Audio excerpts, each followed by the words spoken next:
Bueno, por varias razones, ¿no? Una, quizá, lo que aprovechó mucha gente, la pandemia te da tiempo para reflexionar, cosa que a veces en el día a día no tenemos tiempo. Luego, como bien dices, reivindicar una historia de la que muchísima gente hemos sido partícipe, pero de la que no queda realmente, sobre todo, nada por escrito, ni nada que uno pueda ir más allá de lo que son los recuerdos, ¿no? Entonces, bueno, en una conversación entre amigos surgió esa idea de recopilarlo y yo lo único que hice fue retomarla, pero pensando que yo no podía ni recordar, ni he podido estar todo el tiempo en 35 años de historia, que se dice rápido, pero son 35 años. Yo estuve en el principio, sé un poco la génesis de esa historia y lo que hice fue recopilar opiniones, documentos que me han ido dando hasta 81 personas que han pertenecido a este movimiento, ¿no? Y entonces lo que nació como quizá una idea de, bueno, historia, recuerdos, es ahora una reivindicación. Es decir, bueno, llega un momento en que uno que tiene que decir, basta ya, vamos a ver cómo esto puede avanzar. Unos con algún recuerdo, otros con algún pequeño documento. Estos cuatro eran quizá los que más se han volcado, en este caso pues Rosa Cebrián, que fue compañera mía de estudios también, y que fue la que inició, algo que luego siguieron varios alumnos del Seminario Permanente de Agricultura Ecológica, y luego incluso retomó el Cabildo, el tema de huertos escolares, que ha sido algo que yo creo que es modélico, ejemplar, que ha influido, ha tenido una relación con muchísimos niños, en hacerles partícipes de todo lo que se puede aprender en un huerto, en acercarlos a la tierra, a esa cultura también en muchos aspectos y luego con toda la parte didáctica. José Arún, que fue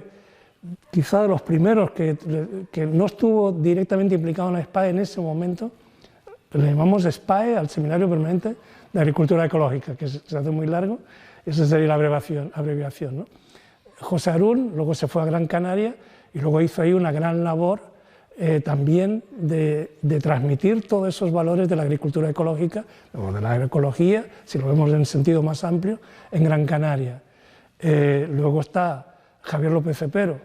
que igualmente también fue un compañero de las primeras horas, de los más activos que había, y que luego, además, con todo su bagaje y toda su experiencia trabajando en la cooperativa Nuestra Señora de Abona y luego y en otros lugares, siempre en temas de agricultura ecológica, acabó siendo profesor de agriculturas alternativas, porque hay que tener cuidado, hasta eso nos quitaron, hasta eso no nos dejaron que la asignatura se llamara de agricultura ecológica, como si eso fuera un pecado, como si fuera algo malo, ¿no? Entonces le llamaron agriculturas alternativas por decir, bueno, cualquier cosa que no sea la agricultura química que nosotros defendemos, ¿no? Y finalmente está Pedro Tenuri, que también sigue hoy en día trabajando en temas de agricultura ecológica y que fue el iniciador de la famosa acampada que hubo en defensa de la vega lagunera, aparte de que toda su contribución también en multitud de proyectos en los que ha trabajado de agricultura ecológica. Bueno,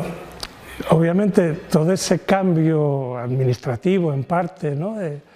Hubo un periodo que yo recuerdo, aunque hace 35 años y cuesta recordar esas cosas en detalle,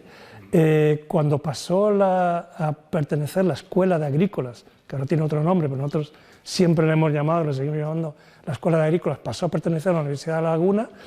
hubieron algunos movimientos que estaban en contra de eso, era como una lucha un poco de poderes. Hubo una época en que no hubo clases, y ese fue para mí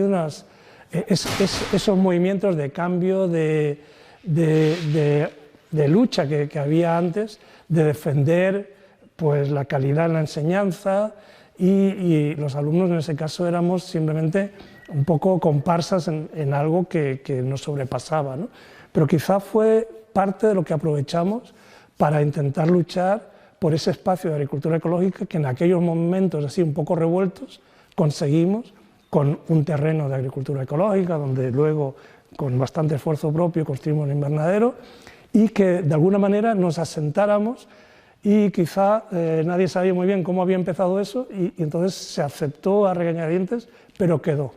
Como bien dices, mira, yo lo que recuerdo y lo refleja el libro, en aquella época no había nada, o muy poco, y si había algo, incluso en inglés, que sabes que aquí no era, nunca ha sido el fuerte en España, que ahora eso ha mejorado, ¿no? Entonces había el libro de Seymour, El horticultor autosuficiente, de un francés, Claude Aubert también, ¿no? El huerto biológico, luego la revista Integral, que todos comprábamos y leíamos porque era de lo poco que había, ¿no? Y entonces, bueno, se hablaba de agricultura ecológica, pero luego, pero ya en esa época también, ya existía ya Altieri en Estados Unidos, ya hablaba de agroecología, y bueno, y la agroecología lo que hace simplemente es ir más allá de todas estas, digamos, agriculturas, ¿no? Habría que verlo, la agroecología sería la ciencia que engloba todas las agriculturas que están bajo su paraguas, pero que van más allá de un tema productivista, simplemente que lo que hace es ver los sistemas agrarios desde un punto de vista agronómico, socioeconómico, ecológico. Entonces va mucho más allá que simplemente cómo producir un determinado cultivo, cuál es mi rendimiento y cómo puedo ir aumentando digamos, la productividad o los ingresos, ¿no?